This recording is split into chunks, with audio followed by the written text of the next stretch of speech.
you know, the same arguments were made when Rand Paul won. He can't win in a general election. He's winning by a pretty large margin. You made the case that Sharon Angle will win in Nevada. Same thing with Joe Miller in Alaska. And it's almost Rubio. like what's that? Yeah. And Rubio in Florida. Marco Rubio is up by 16 points. So the question I have is, why do they keep making the same mistake?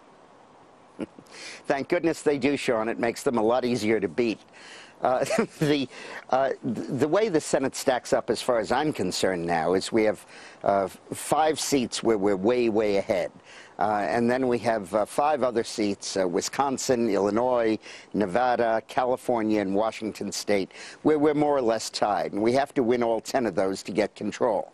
But if we don't win if we lose 1 or 2 of the 10, we have Delaware in reserve, we have West Virginia in reserve, we have Connecticut in reserve, and last night, New York came into play because the Republicans made a wise choice and chose Joe Diaguardi, who also has the Conservative Party line.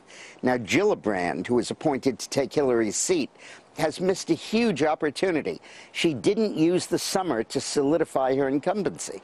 And now if Diaguardi's able to attract funding, he could win, and that's a seat in insurance. Well, and there was another interesting development in New York, too, and that was the defeat of Rick Lazio by Palladino.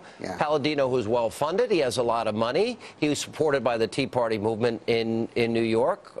3 weeks ago, there wasn't a poll that shows he would win until just a couple of days before the race.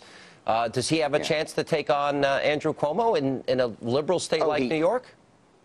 He sure does. Gillibrand and Cuomo both have the same vulnerability. Together, they caused the subprime mortgage crisis.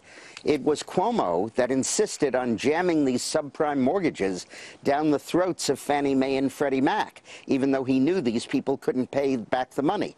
And Gillibrand was his deputy in charge of special projects, new products. And the new products were subprime mortgages.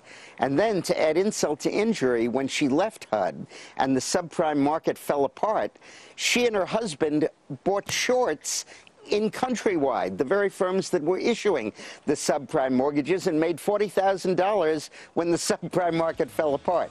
So she helped cause the crisis, and then she profited by it.